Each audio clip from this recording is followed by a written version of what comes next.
Hello, my name's Richard and today we're going to be taking a look at Outbreak. This is a prototype copy, so lots of the tokens here are just actually small cardboard tokens, but they'll actually be a lot thicker than that. And obviously all the hexagon tiles will be of much thicker material and the dice will be nicer, and obviously, yes, it's a prototype. I've got the characters laid out here just on the board so we can just get them in camera shot. Normally, obviously, you would have your character sheet off the table and there'd be spaces underneath your character sheet for you to keep your fortune cards and skill cards when you get them. But for now, we're just going to keep them on the table so you guys can see everything. Over here, we've got the day tracker, which we use to track the rounds and things happen on the day tracker as we go through the game. We've got the Doom tracker here. When locations get overrun in the game, Doom cards will appear on this Doom tracker, and in the following rounds they'll get revealed and bad things happen. Here, down in the corner here, we've also got fortune cards, which are good events that can happen to us, with things that we can unlock in the board, and we start with a number of fortune cards on each character. And we've got skills, and skills can be unlocked by visiting different locations on the map, and different locations give you access to different skills. So I've set up most of the game. Here we've got the zombie deck, which we will be playing against. This deck will be comprised of lots of different types of zombie cards. At the start of the game, you build this. The game comes with loads of different zombie cards, and say this is an easy game, so this is how many cards we're playing with. I can't remember what it is, 70 cards maybe. So I've already pre-made that. And here I've already got the location cards ready. So for a game I'm playing solo with 4 characters. You always have 4 characters minimum. If you're playing with 6 players, for example, you would control 6. If you were playing with 2 players, you control 2 each, etc., etc. You can play up to 8 characters. So you could play solo with 8 characters if you wanted. Playing with 8 characters is a very long, hard game. Well, it could be a very short game because you can die very easily.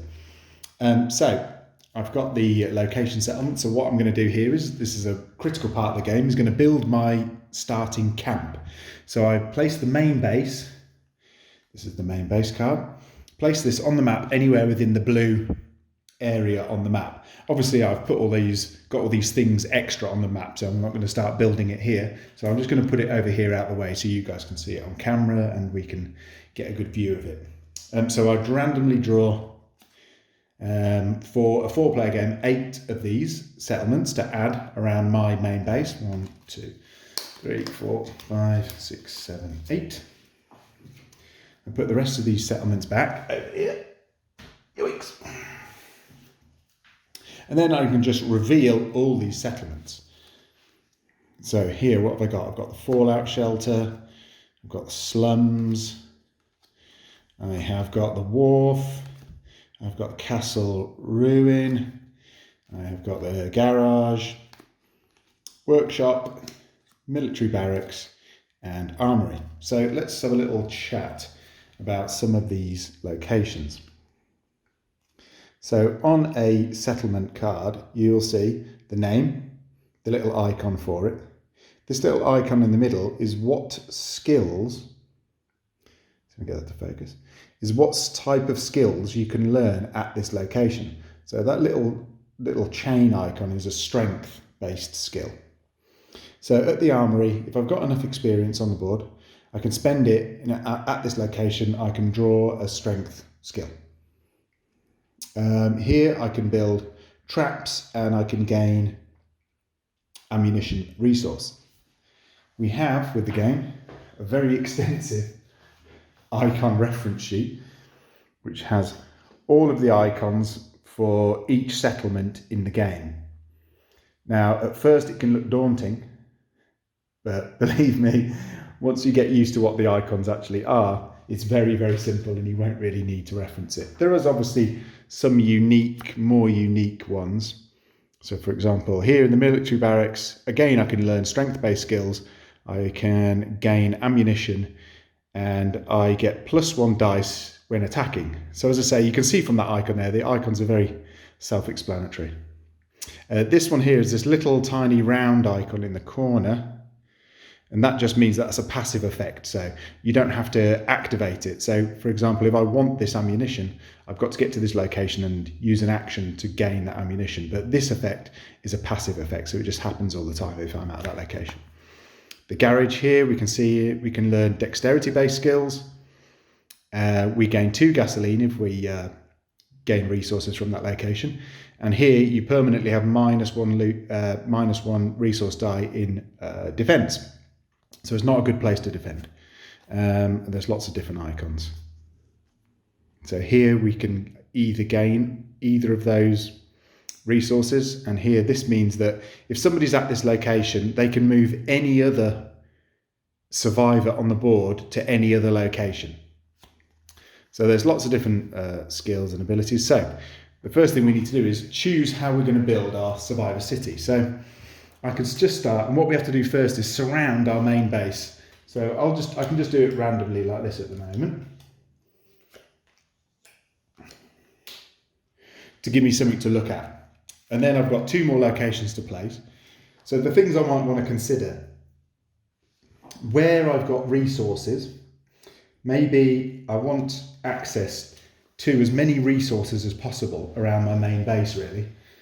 The castle ruin is great for defending against because you get +3 resource die in defense. So that's a really good location to have maybe out on its own on the edge of the base because it's easy to defend.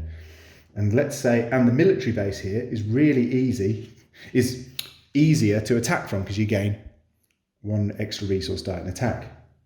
So I could, for an example, I could go, well, let's put the military barracks. I kind of want the military barracks on the outside so I can do a lot of attacking. And then I could have the castle. Let's have a think. Then I'm going to have a castle for defending against. Okay, yeah, let's put the castle up here. We'll put the fallout shelter here. This is a very defendable area. And then let's say we've got ammunition there. Let's put some ammunition there. So I've got resources here, there. I feel like it would be nice to have maybe this resource somewhere else. Yes, let's do this. We're going to put the castle ruin down here. And we're going to put the wharf up there. Now, you can see that this is a critical stage of the game, even at the start, just designing your base. Is that you've got loads and loads of different options because you could look at where skills are that you can learn, what locations give you what benefits. So here at the slums, I can swap resources. At the armory, I can build traps. At the wharf, I can move people around. At the fallout shelter, I can ignore doom effects and fallout effects, which are negative effects in the game. The workshop, I can build traps as well. So I've got 2 locations I can build traps. And we've got a defendable location here with the castle ruin. And we've got a place that's good for attacking from. So there's my main setup. I've got my main base surrounded, and then I've got 2 extra locations. So I've got 8 locations in the main base. Over here, we'll take all our characters and put them in the main base. We have got the assassin, who is very fast and quite weak on health, can't carry that many resources. And their special ability is, after a kill, they may move 1 settlement. And they gain an extra single resource die attack each round. Then we've got the survivalist. The survivalist can add a resource die, or the doom die, to their defense roll. We'll come to defense rolls when we get to them. The commando rolls 1 extra resource die in attack. And we've got the marshal can request settlement aid and attack in the same turn. We'll cover all that when we get to it. We need one extra thing, one extra very important thing, is we add a little tiny token here. Obviously, as I say, these will be a lot thicker and a lot bigger in the real thing. We add an innocent token. Now, the innocent are people that need to be defended in the game all the time. If they're on a location that gets overrun, it's game over. And quite often you can forget about those guys and end up losing by not paying attention to what's going on around the board. Let's quickly show you on another character's sheet what's going on the character sheet. So on the character sheet you'll have a explanation of the character, a name and a bit of backstory. And then on the character sheet it shows you how many locations they can move each round, the number of health. So each time they take a wound, you put a wound marker in these locations, which means they can also carry less resources. But once they've reached 3, this character would be down. It shows you their fortune cards. She starts with 2 fortune cards. And her favoured resource is gasoline, which means they start with 2 gasoline, would start with 2 gasoline resources. This has also got a round summary on there, and it shows you all the development actions that you can do. And it's got slots for you to put in your skills and your fortune cards. We can just quickly go here through the round summary. So in the opening phase, you would reveal any doom cards. Obviously in the first turn there won't be any. Then you would move the day tracker along. Then you would reveal any hordes that will be surrounding the base shortly. Then the settlers and helpless could move. So we have the helpless token on the board, and later on you get settlers, which can build new locations, and then you'd replenish any empty slots around the base with new hordes, and then you'd come to the survivor phase. So let's start off by taking this horde deck and surrounding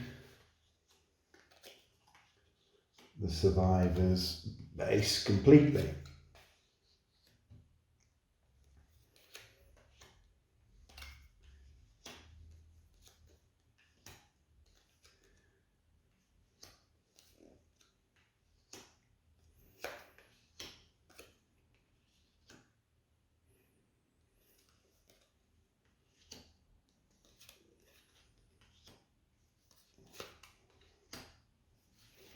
Okay, there you go. So before we get going, we also have all the survivors. We've given them their whatever number of starting fortune cards they've got. So the marshal here starts with 2 fortune cards. The commando starts with 3. The survivalist starts with 2, and the assassin starts with 4. So let's just have a quick look at the marshal's starting fortune cards. So here he has Divine Wind, +5 resource die and attack. Survivor is then incapacitated. So basically it's like a suicidal move that he can do. Gorilla. Turn a group of settlers into a band of guerrilla fighters. They can make a 5 resource die attack, then they are removed from play. That's bizarre that he's got two cards that give him 5 resource die. That is ridiculously hard, a 5 resource die attack. But there we go. So we can use these at any time. So obviously when you're playing solo, you kind of want to try and keep track of all these cards. So here we've got Scout, look at any hordes, we've got Iron Will, remove an active doom card, that's going to be very useful. Duct tape, restore any 1 settlement or remove 1 wound. Here we've got, on the survivalist, they've got Ninja, roll an attack on any horde as if they were adjacent to you. And Parapet, from day 7, place a fortress and a bulwark on a settlement. Very useful. So we know when we get to day 7 on the round tracker, we can then play this card and get a free fortress and a free bulwark. Very useful. And finally, the assassin has got 4. He starts with got your back, +2 resource die and defense when showing a settlement, PED, an extra move, winds of change, Outbreak hordes do not move. Air recon, reveal any 3 hordes adjacent to each other, then put them back face down. Great, okay. So we'll try and remember those. I probably won't remember any of them when I show you this demo. Anyway, so the game's set up, we're ready to go. We've got our survivors in the main base with our helpless, and we are going to do the first action of the game. So, the opening, let's show you guys. So, the opening phase, as we just talked about, reveal doom. There isn't any to reveal. Move the day tracker. So the day tracker here moves from 0 to day 1. Then reveal hordes. When revealing hordes from around the board, we simply flip them over and we add a zombie meeple to them. Let's quickly show you a zombie horde hexagon in detail. So, on a zombie horde hexagon, it tells you what level they are, which also corresponds to the number of resources that are required to defeat them. It shows you their movement tracker in the middle here. They go from outbreak to swell, and then they overrun. So they'll start in this position on outbreak, then they move to swell, and then they overrun a settlement in the base. So you have a couple of turns. We have 1 turn to deal with them, but you really have 2 whole turns to deal with them before they actually overrun a settlement. But not all of them. Some of them move differently. It shows you their contamination and their fallout effect. The contamination is an effect that applies to the game when they're revealed. So the Berserker Horde, everyone loses 1 resource die in attack while this Berserker Horde is on the board. So you want to deal with him pretty quick because he's messing up your day. When he is defeated, we do the fallout effect, and here we gain any 1 resource, which is great. So that's the anatomy of the zombie horde hexagons. So now we're going to look at the board and we're going to say, right, where are we going to reveal hexagons? When we reveal hexagons, zombie hordes, we have to reveal 1. It's very simple, 1 for each player.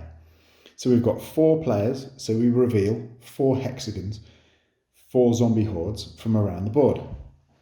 So this is how the game beautifully scales, because you can play it with 8.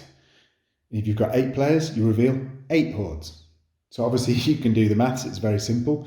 If each round, each one of you could deal with a horde, you would win very easily. If each one of you could reveal a horde, go out, kill him, the next turn, move to another location, kill the horde, it would be that very, very simple. But inevitably, it's not that simple, because some rounds you might not destroy any of them, and then the next round you've got another 4 to reveal, and then another 4, and then another 4, and it's never ending and relentless and quite hard. But as you can see, there's a lot of options just to get to this stage, and now we've got even more options because we have to think, where are we going to reveal hordes around our base? Obviously, I'm thinking I'm going to reveal them here, because currently we've got our military barracks here, and if I'm here and I'm fighting these guys, I get an extra dice. In fact, if I'm here, I could fight any 4 of those. So for a first move, it could be great for me to reveal these 4 zombies. Now I can do that, and you think, why wouldn't you just do that every turn? Well, I could reveal these 4, but then in the following turn, there would be no zombies there. So in the next turn, I would have to reveal them from somewhere else. So in fact, yes, you could just reveal all those. And if I killed them all, the next round, I'd have to then reveal another 4 from somewhere else because there wouldn't be any zombies there until the following round when more zombies appear. So you have to think about your character's movement, how much movement they've got. Characters in this game don't move that many locations. I just happen to have some characters that can move quite a bit here, because I've got the assassin can move 3, the survivalist and the commando can move 2 each, and the marshal can move 1. You could have a whole team of people that could only move 1 location around. But obviously there's other things on the board and cards and other abilities that allow you to move characters around. So I'll try and speed up now. Let's go. Military barracks. It's really hard to speed up in this game because there's too many options. But so I'm going to say, let's, for the sake of it, say we're going to start taking out these zombies here. So we're going to reveal. So if I had some watchtowers on the board, they would allow me to look at these cards before I reveal them. But I don't have any watchtowers left. So let me just check this, the round summary. So we've got reveal hordes.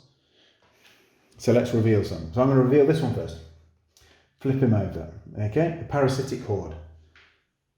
And I place the zombie meeple on his starting movement track on Outbreak. I'm going to reveal this guy too. Ouch, ouch. A toxic horde. And place him on his starting location. I'm going to reveal this guy. So this may not be the best idea, but we're going to go for it. An ancient horde. Okay. And we're going to reveal this guy. So this could be a really nice first round for me, but okay. A wild horde. So, now I've got a choice. So, the wild horde. Let's quickly show you on the icon settlement.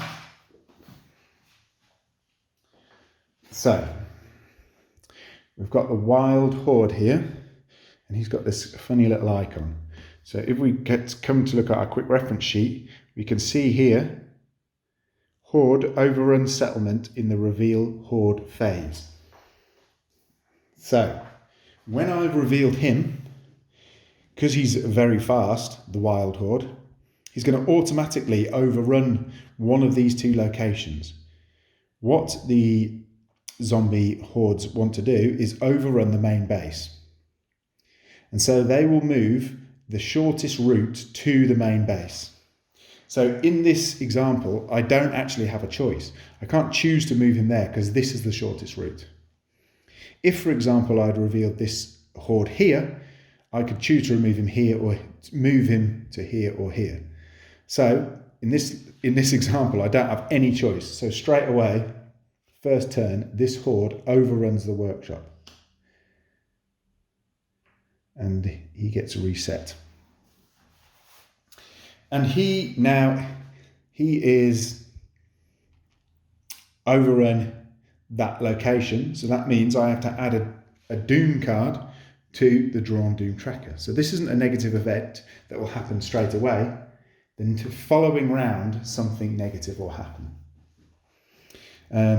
All these cards have been shuffled randomly. All this has been picked randomly. The deck's been picked randomly. So I have no idea what's going to come up. I haven't rigged this to make it look good. As you can see already, it's probably not going to go very well for me already. Because as you can see now, I can't even get to this location because it's blocked off. But I've revealed 4 hordes.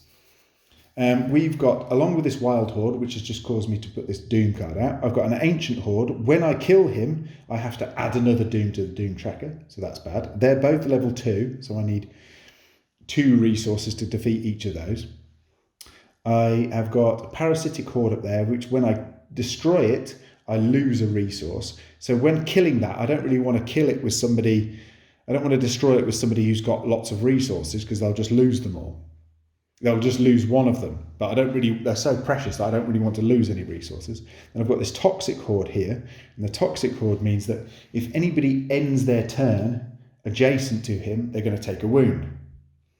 So he's basically poisonous. We don't want to be near him. So really, I just want to get rid of him desperately. I mean, obviously I want to get rid of all of them desperately. I desperately want to get rid of him because the next round he's going to overrun the main base, which is fine, but it means that you're not allowed to expend experience. And experience allows you to buy new skills. It allows you to do lots of things in the development. So we really need our experience.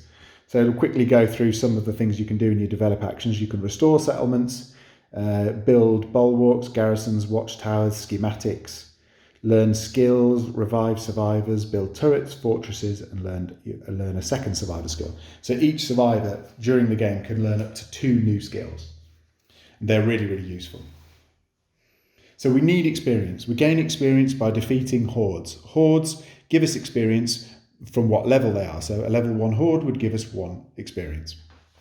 There's other ways we can gain experience by building watchtowers, give you extra experience. And there is locations that give you extra experience as well, which could be unlocked later when we gain new settlers. Okay, so yes, there's a lot going on. But it's actually, the core of it is very simple. So we revealed our zombie hordes.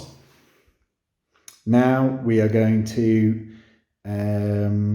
move the settlers and helpless. Now we haven't got any settlers. We have got a helpless token. He is here. So we could decide, actually, if I fail to kill this, the next round he could get killed. So I probably want to maybe move him out of the way. Oh, no. What am I on about? He could potentially get killed in the zombie phase, because in the zombie phase, the wild horde is also going to move. So we're going to move our settler. We're going to move him to the slums. He's pretty safe there. There's none of these are revealed, so they're not just going to suddenly reveal themselves. So we removed him over there just in case.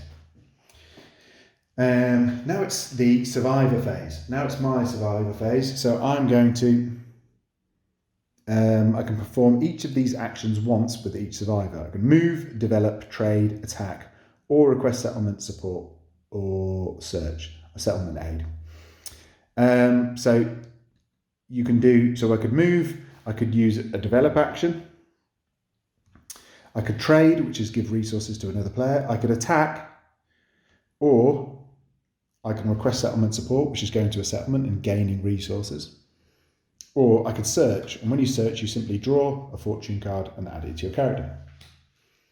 So, trying to remember my cards as well, to get me out of dangerous situations. I remember I've got some resources to start with. And we're going to start attacking. So the commando here, he's got a movement of 2, 1, 2. I really want him to take this guy out before he does any more damage. So I'm going to move him to here, move 1, 2 locations, and I'm going to make an attack. Now, the commando would normally roll, everybody rolls 3 resource die in attack. And the resources you roll are then used to defeat the zombie horde that you're attacking. Any resources that you hold in your hand can also be added to your roll. And any resources that any other survivor has on your same location can also be used.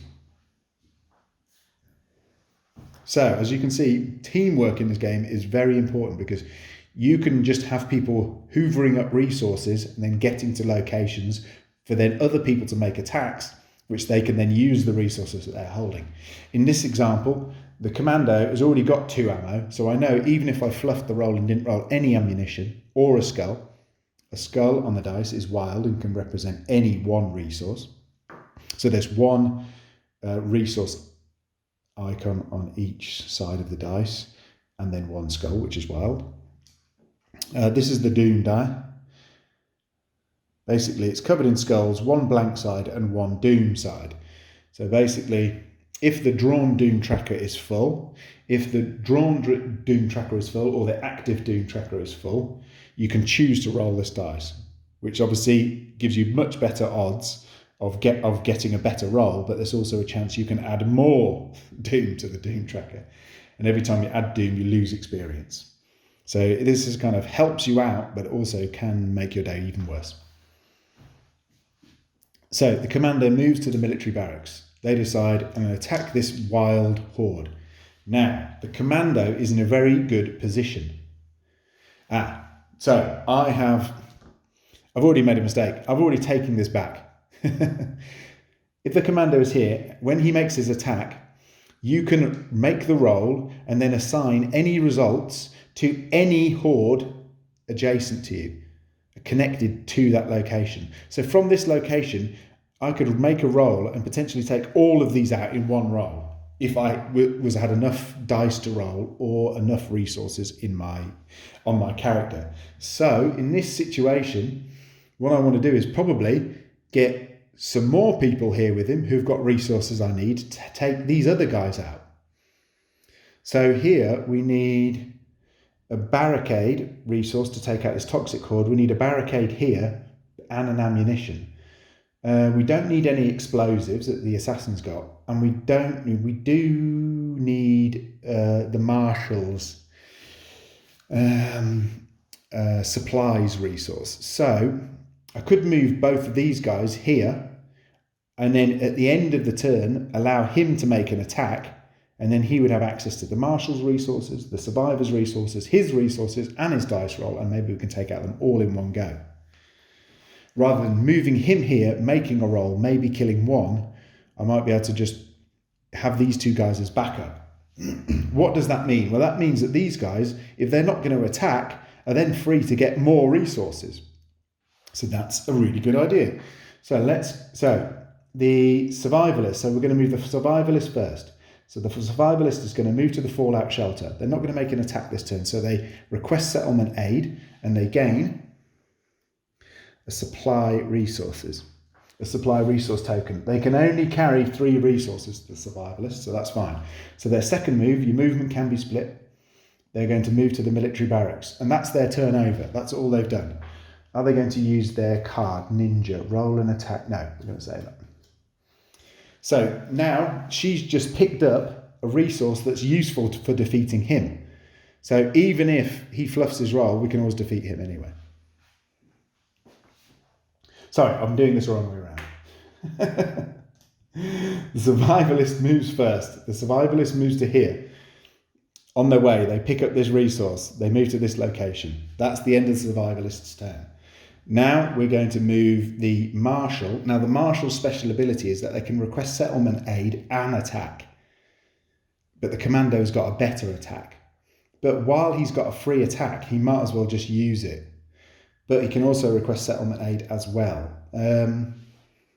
He's got movement of 2. So really, again, I could move to here, collect an ammunition. Yep, perfect. 1, 2. He collects an ammunition resource. The resources are finite. So once all these resources are on the characters, you can't gain any more. He takes an ammunition resource. But because of his special ability, he also gets to make an attack. So his attack will just be 3 resource dice. So I'm probably just going to see what he rolls, just for luck. Maybe he takes one of these out. I'm going to wait till the commando gets here to make a bigger roll. At the military barracks, we gain 1 extra resource die in attack. So he's actually rolling 4 dice. So this is nice. Okay, so we got 3 explosives and a gasoline, which, as you can see, we do not need any of those results. So I can't even take out any one of those with that roll.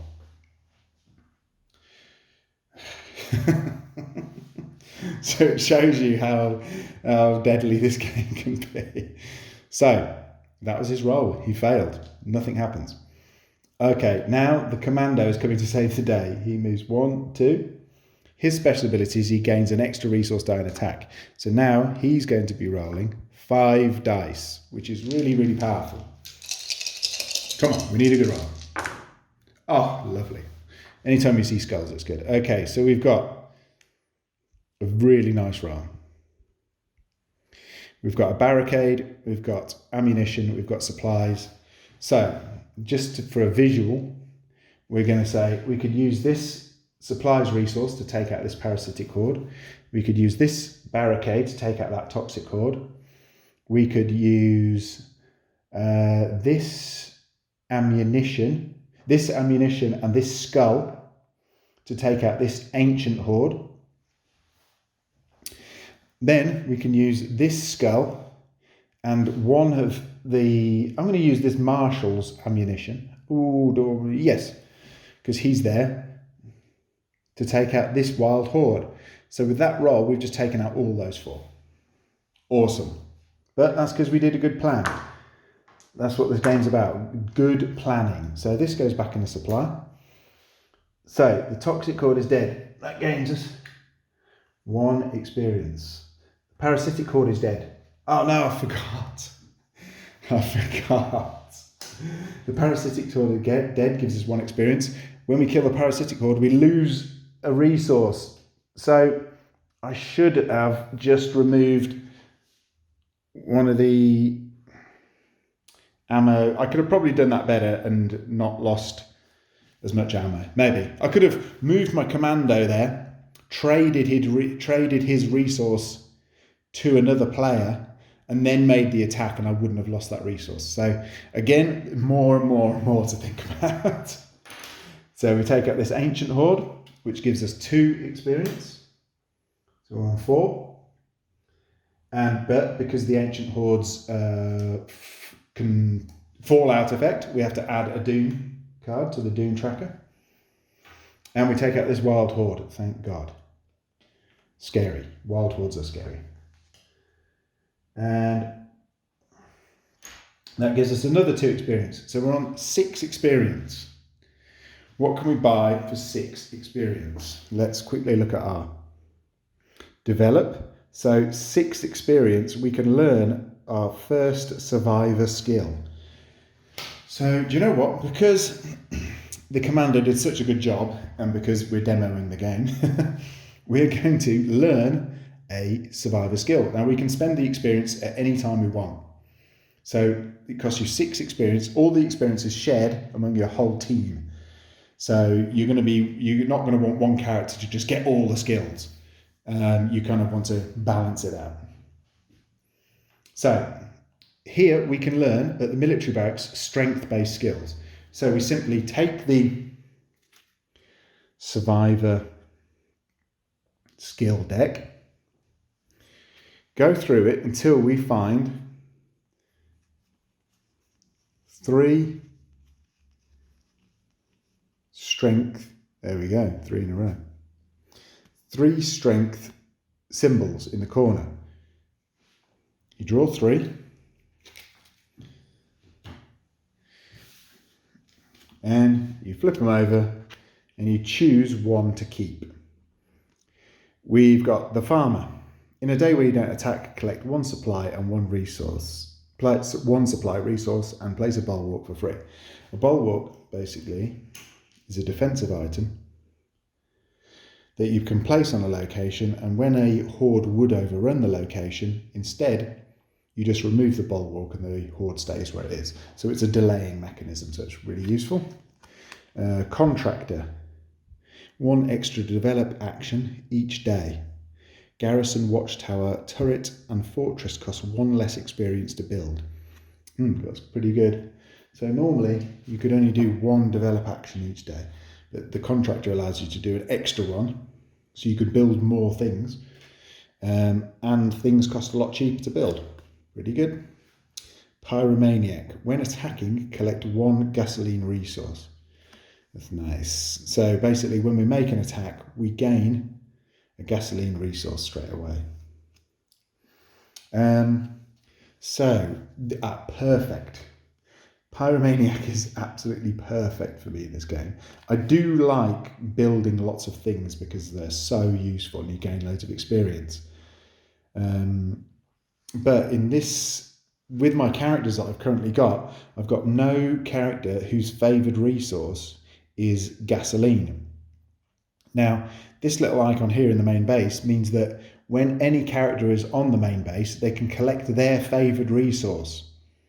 So even if we haven't got access to a resource somewhere in our city, if the marshal could always go back to the main base and collect 1 supply resource. Or the commander could go to the main base and collect 1 ammunition.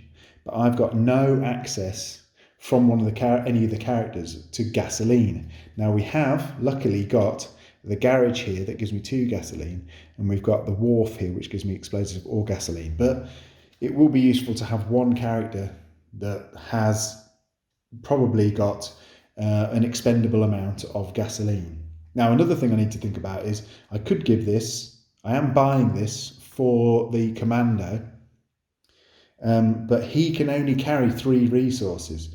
So he might just get full of resources straight away, and then you've got to do a lot of trading.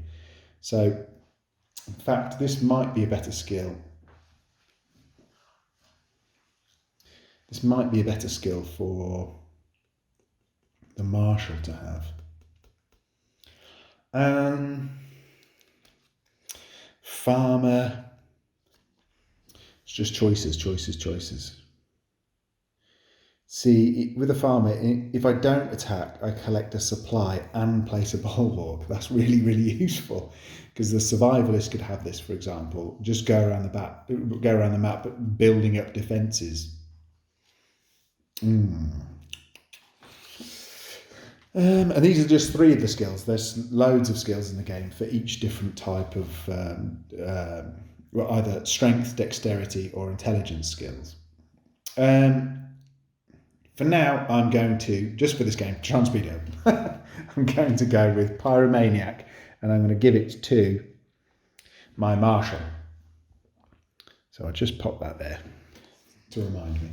So these are the 2 skills. Just go at the bottom of the deck. And the next time somebody chooses, they will draw 3 cards, and then they'll have access to 3 different skills. So that was all those guys go, but was the assassin has still got to go. So really, so we spent that experience, sorry, put that to 0, we spent 6 experience. So the assassin we could go here and get a trap. We could go there and get a trap.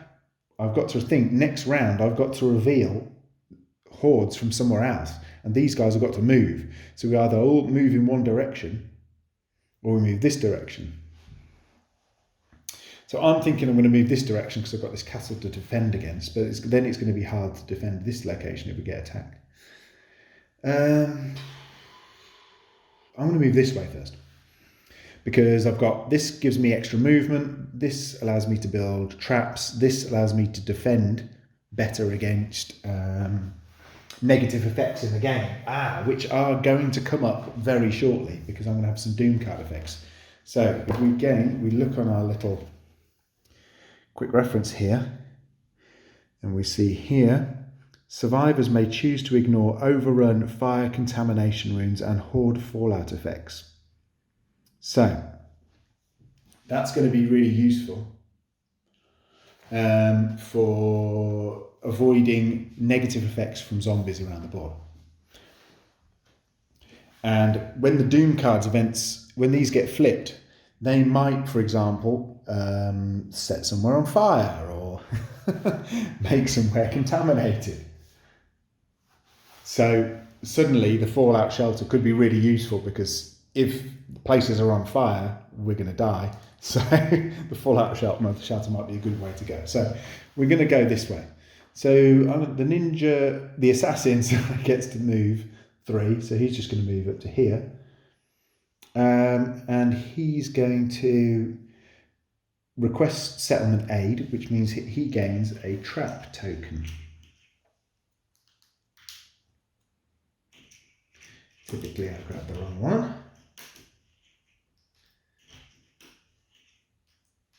So he gains this trap token. You can keep this on his character. There we go. He's got a trap token. Okay, he is going to... he's got 1 more movement, but... we'll leave him there. Okay. It's the next part of the phase. So it is now the zombie phase. So so we would move zombies. So if there was any zombies on the board, they would move 1 space on their track, on their hexagon, and then the final encounter would move. There's a final encounter, which is like a boss hexagon in there. When he's on the board, he moves after all the other zombies have moved. We have on our round summary just this little note here, which says defense roll 1 per survivor settlement.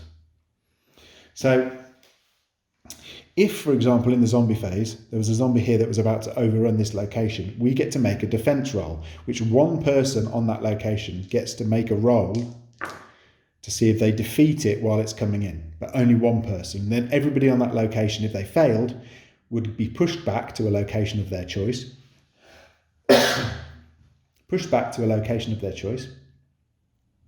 And then they would all take one wound. So you don't want to obviously be on locations as they're getting overrun, but it does give you an extra round to roll dice to defend against. So this is the crux of the game, really. You can play in two different ways. You can either play fast and loose and go with dice luck by revealing zombies, rolling dice on that same turn to see if you defeat them.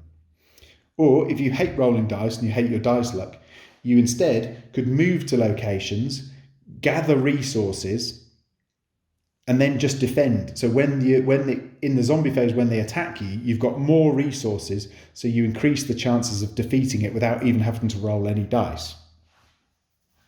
So, as I say, sometimes you don't have the amount of time you need to play defensively. But for example, here we've done really well on the first round. But that was thanks to this location and not drawing any zombies that were really, really bad. Okay, so it's the start of a new round.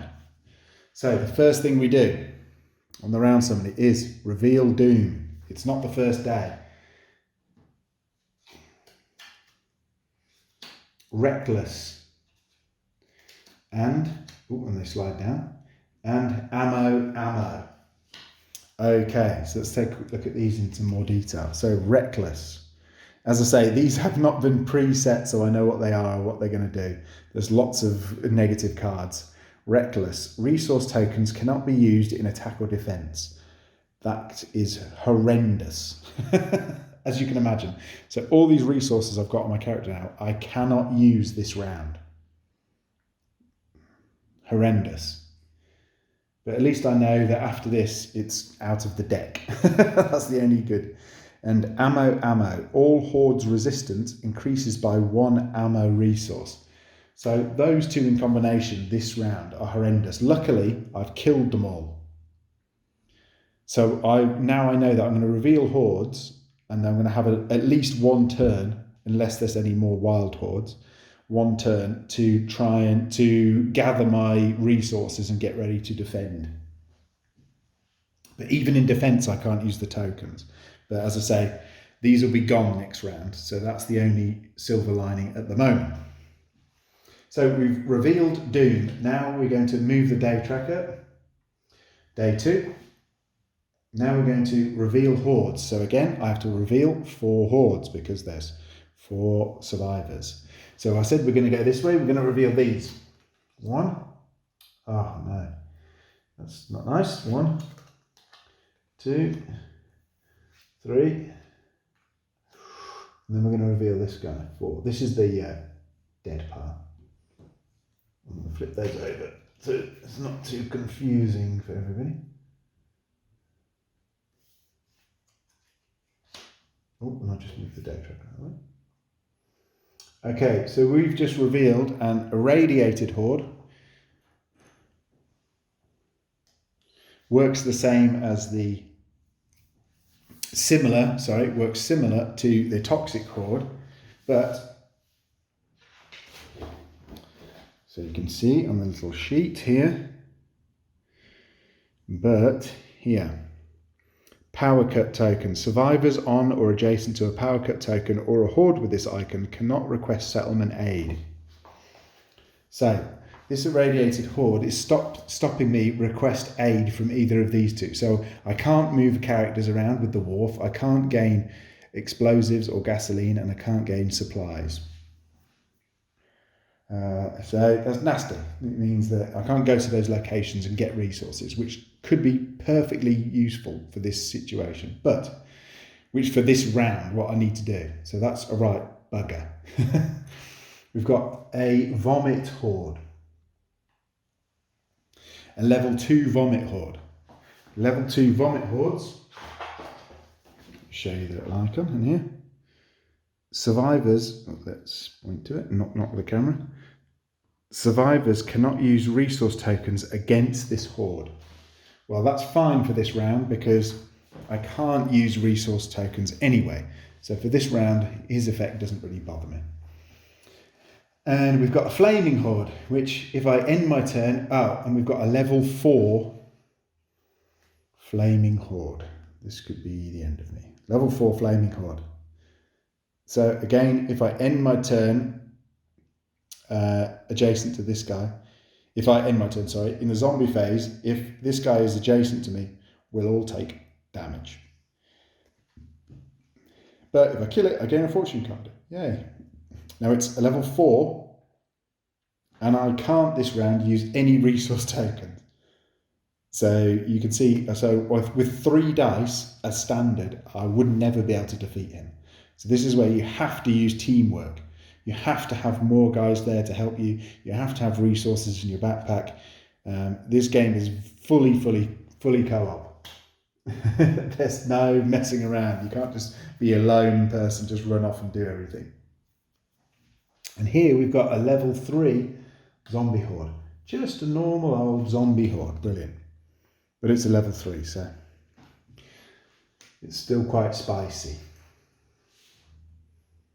So we put our zombies on there. We've revealed our 4 hordes. Now it is the settlers, move the settlers and helpless. So here's my helpless. I'm going to move them back to the main base just because I feel safe. Then I'm going to, now we replenish hordes. So after the reveal phase, now I have to, drawing from the top of this deck, fill in any spots.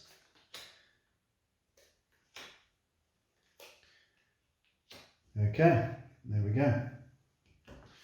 So you can see that you can't just stick in one place and defeat all the zombies there. Obviously we could just stay there now, but that means I'd just be leaving all these till the next round, which would be a really stupid idea, because then the next round I've got to reveal another 4 and all these would be one closer to attacking me. So we need to remember all these hordes resistance has increased by 1 ammo. So now he's a 5, he's a 4, he's a 3, and he's a 2. So this is really bad. So now is the kind of time where I go, right, I need to be looking at these cards. What can I do? So I've got Divine Wind. I can incapacitate my survivor by making a huge attack. It's not really worth it. Well, it could be worth it. I've got no hospital or healing yet. Okay. We've got scouts, look at any hordes, remove an active... Iron Will, remove an active Doom card. We could get rid of one of them. So this is a situation which could be this could be very useful. Probably a good idea to use it.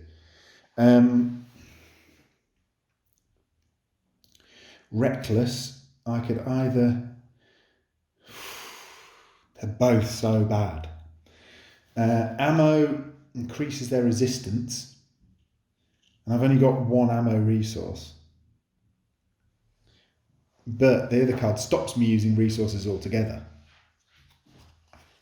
So do we either just sit tight, gain some resources? I think we're going to have to, you know. I just don't know if it's going to be worth me wasting this card just to get rid of, say, this, so I can use resources, but then I've got to try and defeat them all while they're all really hard. So it's a bit pointless. So I think my plan is, remember, we've got the Pyromaniac down here. Him just making an attack will grant me an extra resource that I can't use, but I still get the resource. So we're going to move the Marshal. Remember, the Marshal only moves 1. We could move to the wharf and then use our ability to move him anywhere, but I'm going to move him there. I've really got to get rid of this guy. Oh, God, it's hard. I can't use resource tokens against him. That's fine. They've all got ridiculous resistance, so that's horrendous. Ugh. Okay, we're going to move him. We're going to move the marshal. We're going to make an attack so he gains a gasoline resource. Yeah. He's got 3 dice.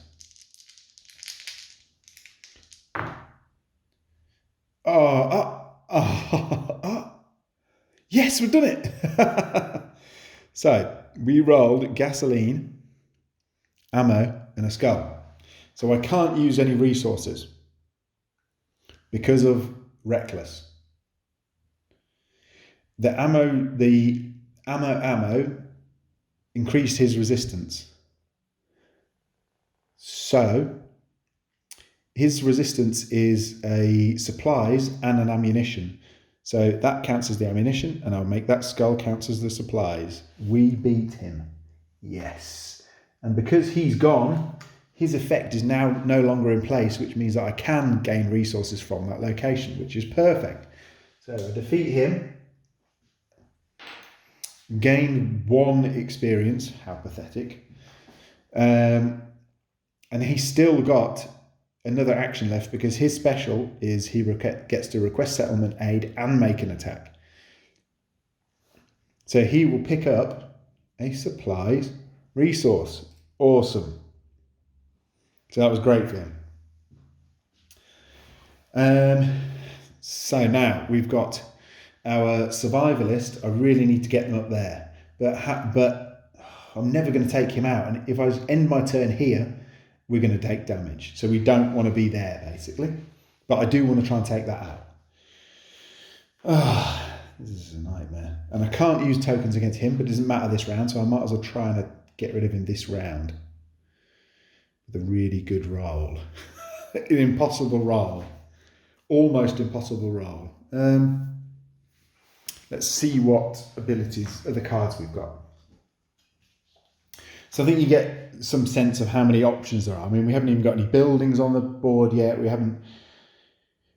only into 2, and there's a lot of options, a lot of ways to deal with things in the game. Plus resource die in defense, an extra move action, outbreak hordes do not move. I could use that. Reveal any 3 adjacent to each other, put them face back down. Okay. So, winds of change, outbreak hordes do not move. So I could play this turn and none of those would move. Doesn't really help me at the moment because I don't really want to delay them. I just want to get rid of them. But I'm going to... What else have we got here? Make an attack on any horde as if they're adjacent to you. Okay. I think we're just going to have to let them move. I don't know. Okay. So I don't want to end here. I'm not going to bother making an attack because from there, the assassin might as well make an attack. Yes. He might as well make his attack just by some random chance. He happens to roll the perfect roll. He could only potentially beat him because he can't roll more than 4. So he makes his attack. We get, what do we roll? 2 supplies. So we roll 2 supplies and a gasoline. So no, because we need an ammo, at least 1 ammo. So I would have needed 2 ammunition and a gasoline. So he doesn't do anything. I could have just got a resource. I could put a trap. That's fine. That's fine. Okay, he made an attack. He had a punt at it.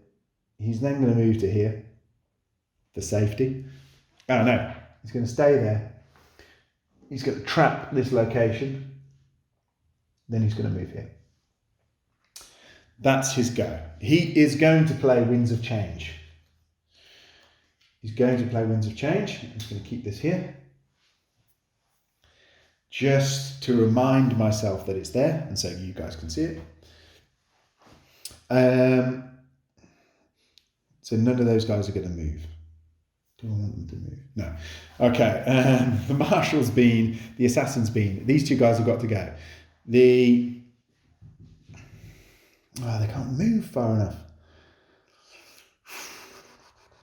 Well, we're all going to be here. So the survivalist is going to move, and I kind of want them to attack there. Maybe I shouldn't have done that. Survivalist Commando. The commando is going to move. One. Oh, sorry, the survivalist was here. The commando, that's right, they were there. The survivalist is going to do a trade action and give this resource to the commando. The commando is going to do a trade action and take that resource off the survivalist. Then the commando is going to move 1, 2, and he's going to make his attack. Remember, he rolls 4 dice because he rolls an extra dice. Just for the hell of it. And he gets, oh my God, has he done it? Oh my God, he's done it. So this vomit horde requires 1 gasoline and 1 ammunition. And he requires an extra ammunition because of the ammo. So I defeat the vomit horde. Yes, vomit horde. But the vomit horde's negative effect is I take 1 wound when I defeat it. So we gain 2 experience, 1 3 experience. But my poor commando takes a wound. So now he can carry 1 less resource. And he's taken a wound. Awesome though, that was great. Now we've got our survivalists, they're going to move up to this location and they are going to pick up a gasoline resource as their action. And that's the end of their turn. So now it is the zombie phase. The zombies move. So this flaming horde will move to there. That's all they do is move 1 space forward. So the next round, they will move and they will overrun. So next round, I've got to deal with them. Aha! But we played, this is why I put it there, winds change. Outbreak hordes do not move. So those guys don't move, they just stay there. Awesome. So we don't have any final encounters, so it's the end of the round. It's the next round. So we didn't, so this is now gone. Oh, what? The horde discard is there, sorry. The card discard is there. There's the horde discard and the card discard. Okay, these now get discarded. Yes. Hoorah. So we haven't got any doom to draw. Awesome. Now it is, we move the day tracker. It's on to now day 3. On day 3, settlers appear. We place one of these settler tokens on the main base. And when we come to the move settlers and helpless phase, we get to move him around the board. And if he moves to an empty space, so a location that hasn't been replenished, we get to draw and place a new survivor city, and we get to choose any one we want. So we get to draw the whole deck up, look for which one we want. So once we randomly draw the start of the base, but then from that point on, any locations, you can choose any locations to build. So you can tailor your base then. So you can be like, oh, this base really requires, I really need access to more ammunition. I'm going to find a location that gives me ammunition, or maybe a skill or an ability or something like that. Maybe you want to build the town hall because it helps you deal with disasters on the map, things like that. So it allows you to customize your base more. So yeah, we've got some settlers appeared. Great. Now it is reveal hordes. So now we have to reveal 4 more hordes. So I've got these 2 to deal with. So I'm going to, because I'm probably going to be here, I'm going to reveal this one. A quick horde. Okay, so he starts here already. He starts on swell already, which means when we get to the zombie phase, he will overrun a location and he will overrun the slums. So we need to deal with him. So that was 1. So I've got 3 more to reveal. I'm going to reveal them here and hope somebody can get back to deal with them. 1, 2, 3. So we can see that movement is critical in this game. Putting yourself in the right place. So we've got a Berserk Horde, a Rotten Horde. Rotten Horde, you can't use dice against them. So you have to use resource tokens you carry to killing them. The Berserk Horde means that everybody's got one less resource dice in attack, so we need to get rid of him straight away. And the Screaming Horde, when we kill him, you have to reveal another horde. So we revealed 4, we placed their zombie meeples, and now it is the move settlers and helpless. So I could move the settler here, but I'm just about to fill those locations. So, but I'm definitely going to deal with him first. So I know I'm probably going to clear that location this round. So that was lucky. I'm going to remove my settler 1 location to there. If the settler is killed, that's bad. You just lose that ability to build a new location. And when you build a new location, not only do you get a new location you put on the map, but everybody gains a fortune card. So building new locations is really beneficial because having these fortune cards can change the outcome of the game a lot. So we're going to move him to there because I'm pretty sure I'm going to defeat this guy. And so I know that location will be empty next round. So now I'm going to replenish the hordes. So I'm drawing from the deck again. There's only 2 empty slots.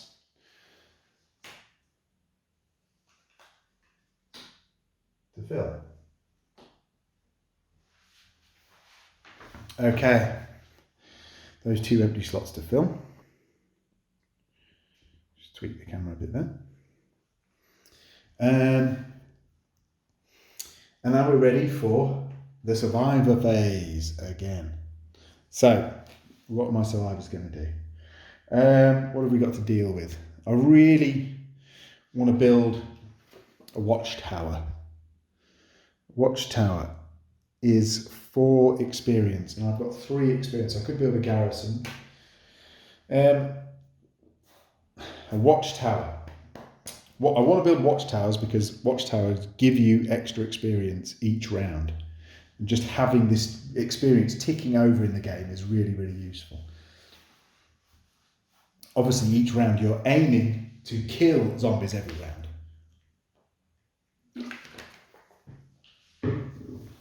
So, what have we got to deal with? We've got this quick horde we need to get rid of. We definitely need to get rid of him, otherwise he's going to overrun the location, causing us to have doom.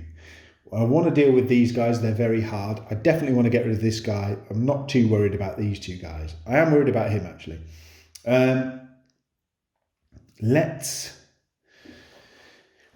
Right, so we've got the assassin here.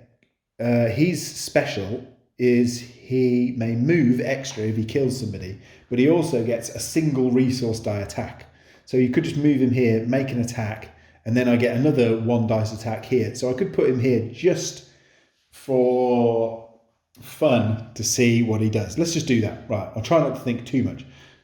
There's a lot of overthinking in this game because you need to plan where you're going to position people. But I'm going to be a bit fast and loose here. So my assassin is moving to here. Remember, I can use his resource tokens he's got on him now. So I can already take this guy out. Awesome. Didn't even plan it. Didn't even plan that. Didn't even notice that. But I can take him out because I can't use dice against him. So I'd need those 2 resources to kill him. And we will be able to kill him. And I'll be rolling 3 dice. But because I'm at the military barracks, I'll be rolling an extra dice. Awesome. Let's roll. So I needed that to kill him. Unfortunately,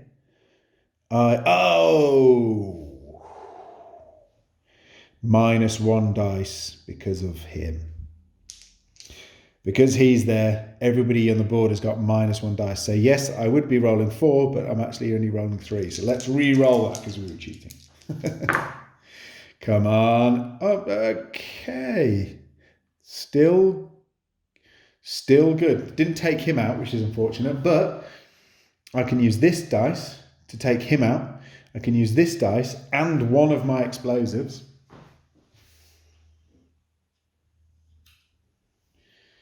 This dice and one of my explosives to take him out.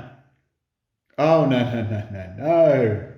We can't use resource die to take him out. So we'll use one of our dice and we'll use these 2 resources to take him out. So we've spent all our resources, but we have taken him out, which is good, which gains us 2 experience. And we have taken him out, which gives us another experience. But the Screaming Horde means that we have to reveal another horde. And I'm going to reveal, oh God. See, now you can see it gets a bit testy. I'm going to reveal this guy. Oh no, that is terrible. There's a lot of flaming hordes. So all the deck is random.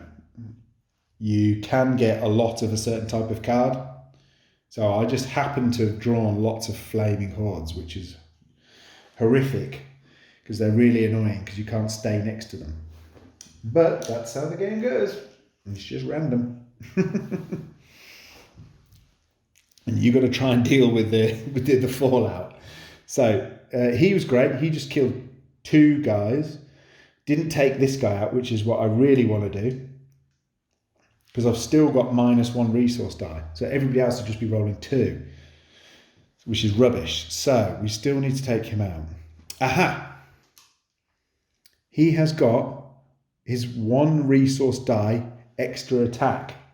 I could move actually, because I don't want to move. I was saying I could move to here, but he's got no resources to help. Oh, 2 resource die when in defense. Okay.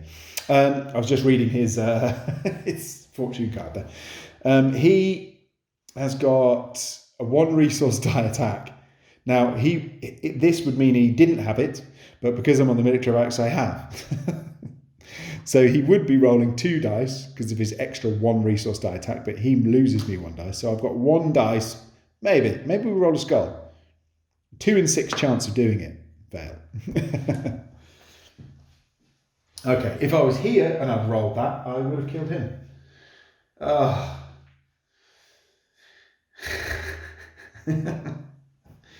So maybe I should have moved because I would have increased my chances of defeating them. So, idiot. Again, I'm not paying attention enough. You've got to look about what's going on the board everywhere. Okay, so my assassin has been. He has had his go. The marshal. He is going to take out these 2 guys. I do not like them being there. He is going to be rolling 2 dice. Yeah. And while attacking, I would gain a gasoline resource, but I can't because I'm full of resources. So we rolled gasoline, and we're going to spend a supply resource to defeat this guy. Okie dokie. So we kill this flaming horde, and we kill this berserk horde. And the berserk horde, and the flaming horde and the berserk horde both give me an extra resource, but I can only carry 1 more. I can see we don't have many explosive resources at the moment, so I'm going to gain explosive resource token. Awesome. His special ability is also that he gets to pick up a resource, but he gets to request settlement aid and attack. So he made an attack. He's still got his move, so he's going to move 1. Is that right? Yeah, he's going to move 1. He's going to use his trade action to give. Oh, I can't give anybody any resources because they're full of resources. So I'm too efficient here. I could have moved him into this location with these other characters, and then I could have given his resources to somebody else, and then he could have drawn up some new resources, but he's full of resources and the other guys are full of resources. So what I could have done is instead of moved to the assassin, given him some resources and then gone off, but I'm not going to do that. because I didn't do it. I messed up. So he's made an attack. He's still got his settlement action. So his settlement action here at this location is move. Let's just read it off the sheet so I don't word it incorrectly. Is at the wharf, move any other survivor to any settlement. Awesome. So let's say the assassin can move really far anyway. For fun, I'm going to move the assassin to here. I could. Commando, where's he going to go? Yeah, I'm going to move the assassin to here. Because I'm going to have to deal probably with this soon. Now we're going to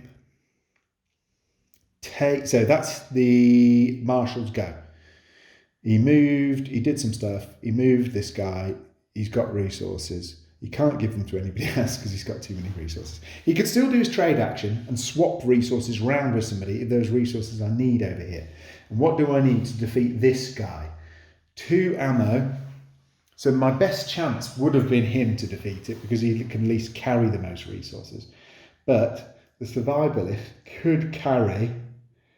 I need 2 ammo, I need 1 of those and an explosive. So the marshal trades this gasoline with the survivalist there. Okay, so the survivalist now has got a barricade.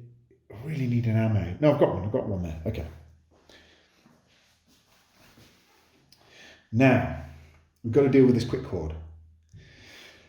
The commando. The commando is the best guy for it. The commando moves to here.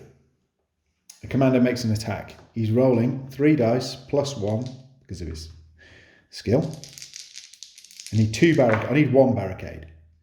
I rolled, ooh. And you have to remember, I can use these dice on any adjacent hordes. So let's see if we can take out this guy because he is really scary. So the commando has got, and I could use that as, don't need that, need that. The commando has, I could use this flaming horde. Let's show you. To defeat this flaming horde, we need those resources. So I'm going to use the explosives for the explosives. I'm going to use this skull as the supplies, this skull as an ammo, and 1 ammo from his character to match those resources and defeat this level 4. Hoorah! Amazing. Good work. Good work. Commando. Commando takes at level 4. 1, 2, 3, 4. We've got 10 experience. Awesome.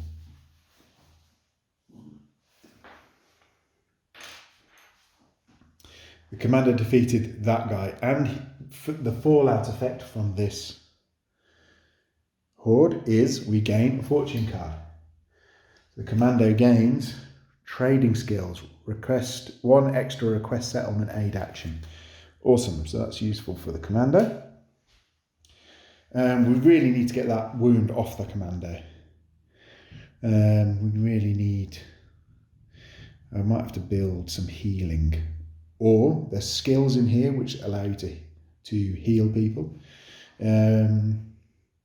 Or we could build a building, we could build a hospital to allow me to heal people, or the farmhouse, I believe, allows you to heal people. Okay, so that was the commando's go. Now we've still got to go is the survivalist. The survivalist is going to move to here. I still really want to take out this guy. We've got enough experience to buy another skill. Let's do that. At the armory, we can learn more strength-based skills. Okay, let's say we haven't moved from the wharf yet with the survivalist. we are going to learn a dexterity-based skill. So we draw the deck. 1, 2, 3. We draw the first 3 dexterity skills we come across. These can just be shuffled if you want. Anytime, doesn't matter. You pick the first 3 that you come across, flip them over, let's have a look. Equestrian, +1 movement, +1 maximum health, nice.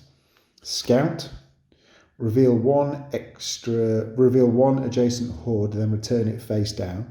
You may move up to 1 settlement at the start of the opening phase. Really useful. So that gives you a lot of movement, a lot of choices when it comes to tackling the board. Because in the opening phase, you could go, oh, we're over here, it's suddenly got a bit spicy, let's move over here and try and take them out. We've got tunnel rats. You can pass through overrun settlements. Ignore overrun fire and contamination wounds. That's really useful. So if on a location you're next to adjacent to somebody, if you're on a location that gets overrun, you can ignore the damage you would take. And you can pass through overrun settlements. So if this settlement here was overrun, your character would have to go around it. But if your character had a movement of 2, they could just move through that settlement. You can't end on the settlement that's overrun, but you could move through it. So it's useful. This is for the survivalist. I kind of like having 1 extra movement and an extra health. So she would have health 5, which would be awesome. Reveal an adjacent horde and return it face down. So that means I just get to look at any of the zombies around the board. And an extra move at the start of the turn. Well, she's got an extra movement there, but this extra move means that I get to do it at the start of the phase. It's a bit more tactical, but then I don't get the +1 health.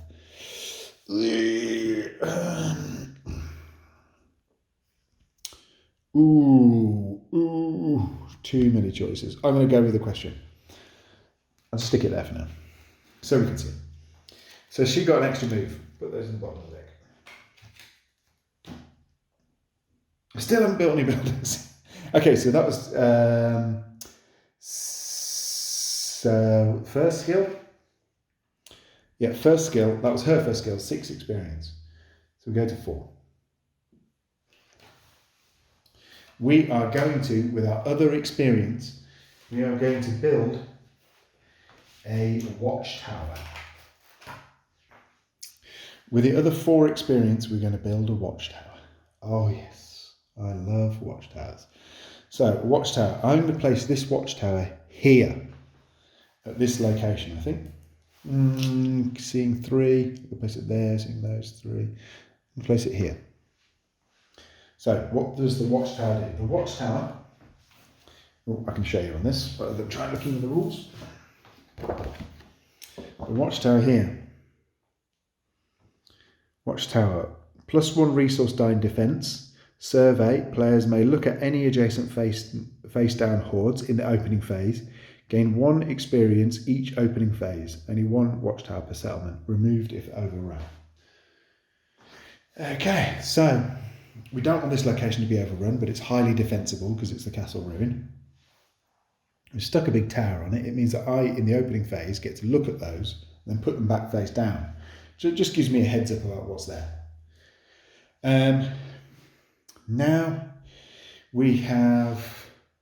So what was I doing? Okay, I was buying a skill for the survivalist. Okay, I bought the skills for the survivalist. Now they are going to move to this location. And they are going to make an attack. So they're going to roll 3 dice. And she gets 2 supplies and 1 skull. So if she had an explosive, which she does have... Okay, I'm going to do this just to show you. I can actually defeat this one as well. But as a final action, just to show you defensive action. So I've rolled 2 supplies and 1 skull. I'm going to use an explosives from her character sheet.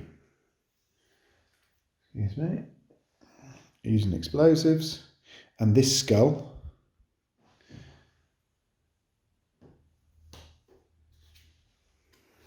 This is the zombie hood. Use an explosives and a skull to represent those two, and then one of the supplies to represent this guy to defeat him. So that's that zombie hood done. That gives me 3 experience. Nice. That goes in the supply.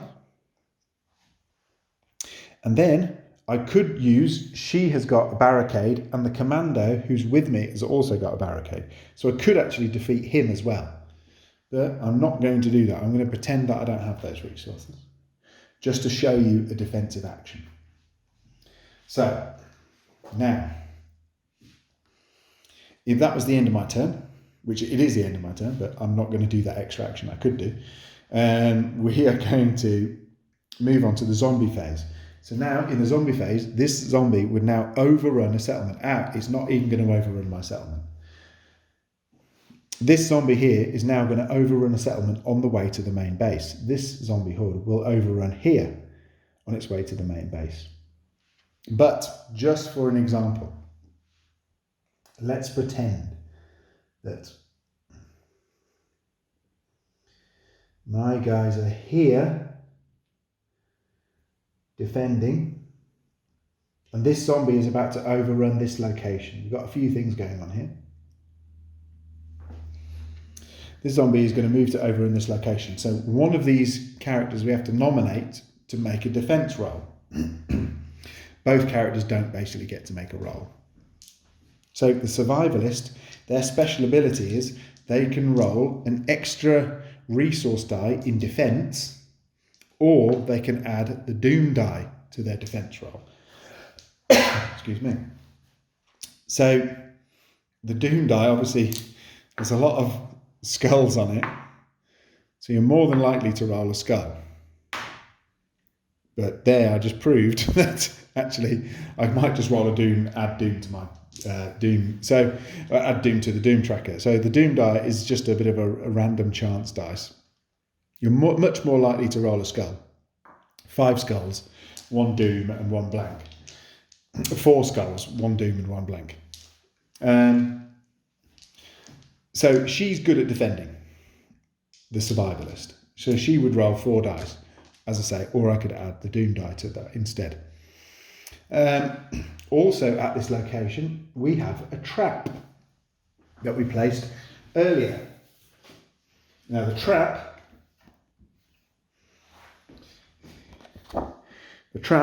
token, 3 dice auto defense roll, or +3 dice for a defending survivor. So, if we weren't at this location and there was a trap there, and this zombie was going to move onto it, you would roll 3 dice to see if you defeat that horde. And then the trap would be removed and that horde would be dead. As you could see there, with that roll, we would have defeated that quick horde. Because my characters are there, I get to nominate one of them to defend. So I nominate the survivalist. Let's just say this for fun, see how ridiculous we make our rolls. So we're going to roll 3 dice, and we're going to roll add the doom die to it. And we're going to add the 3 extra dice from our trap token that's there. So now we'll be rolling 1, 2, 3, 4, 5, 6, 7 dice. And I rolled a doom, so I'd have to add a doom to the doom tracker. And then let's just see if we defeated it actually. Only just. So even with all those dice, I only just defeated it. I could, again, add tokens to the defense roll from my characters. So in this example, I would have defeated it. This would have gone away, put that in the supply. This quick horde would have been defeated. I would gain 2 experience and 5 experience. And there we go. Here we are. It would be the start of the beginning of round 4. And we'd be in pretty good nick. We've got some resources still on our characters. We've got 1 wound on one of our characters. We've got a couple of skills. We haven't got anywhere overrun. We've got 1 doom card up and coming, and we've got to deal with some new problems. This is the setup here is just for a normal, easy beginner starting game. So you play with a certain number of level 1 hordes, 2 hordes, 3, 4, and 5, and 6 hordes. I think there's only one level 6 horde in there, and then a boss. And there we go. That gives you a little overview of what to do in the game. Obviously, me explaining it slows it down a lot. Trying to explain every single action. There are other buildings in the game that you'll see a lot more often in certain games. So certain characters give you access to more things. So, for example, the sharpshooter gains extra range when she's in locations that have towers in.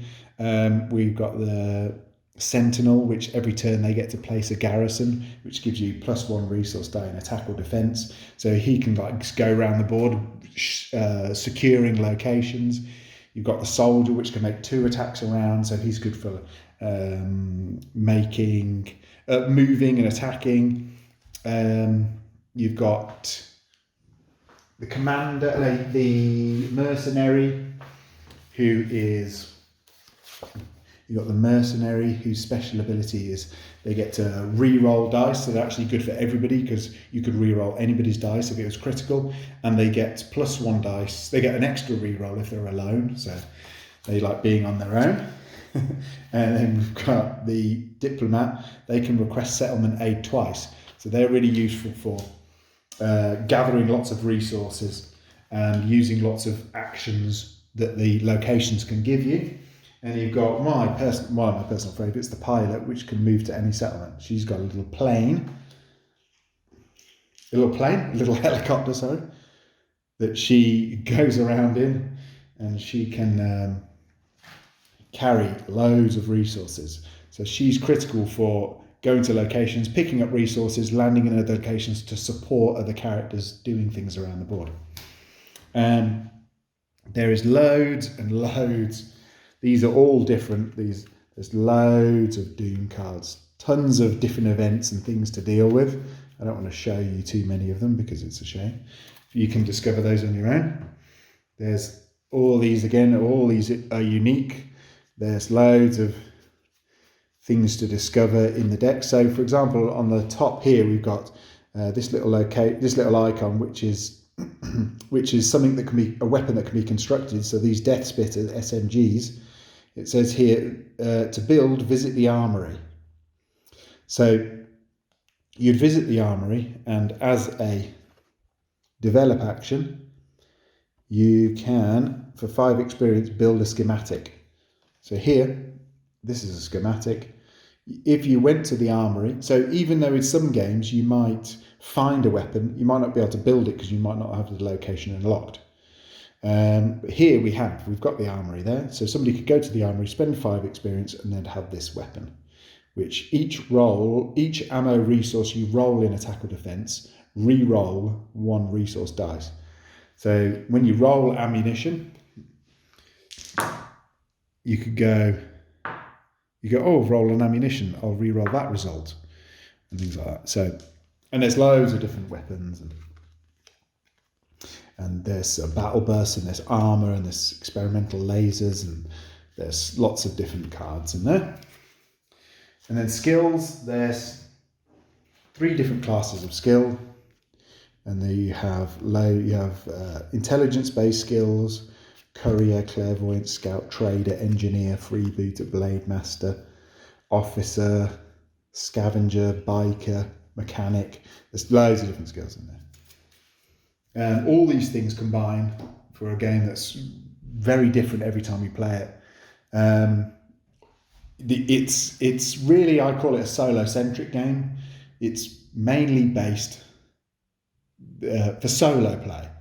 This is a game you sit down and play for hours, trying to puzzle out how you're going to defeat it. It just happens to scale very well. And so you can play it, so 4 of you could play it controlling 1 character each, or 2 of you could, or 4 of you could play it controlling 2 characters each if you wanted to, and play it 8 player, and play it with 8 survivors with 4 player. So you can really play it. There's always going to start with 4 characters, 4 survivors on the board at least. But you could play with more. Say you could play with 4 of you, and somebody can control 3 if they wanted to, 3 survivors, and the other players can control 1 each. It's however you want to. But yeah, as I say, I call it a solo-centric game because it's designed with solo play in mind. Solo in this game is not an afterthought. This is a solo player's game, something you sit down and play for hours on end. But it just happens to work very well with more players. Now, I'd say 6 players is hectic because you can imagine 2 more players, you have to reveal more things. It's still easily doable. It can get hectic, sorry. And then 8 players is very busy because you're revealing 8 hordes every round. So here that's 6. So you'd have to reveal 2 more, but you remember the map would be so much bigger. So when you play with more players, you start with a bigger map. Now, a bigger map means that you have to calculate your movement a lot more because you are having to move greater distances to get to zombies to defeat them. So there's loads more challenges when you play with more players. Is it harder? It is harder just for the distance. But obviously then you've got so many more resources to start with that you can easily wipe out loads of zombies and get loads of experience and get loads of skills straight away. So it kind of balances itself out. But I would say it's probably slightly harder. And it really depends on what zombies come out, because if certain zombies come out, it can be game over very quickly. This is a hard game. It's supposed to be hard. It's a cooperative game. I think they should always be hard. But please follow us at darkfrontiergames.com. Make sure you follow the Kickstarter and grab yourself a copy of the game when it comes out. It's going to look amazing.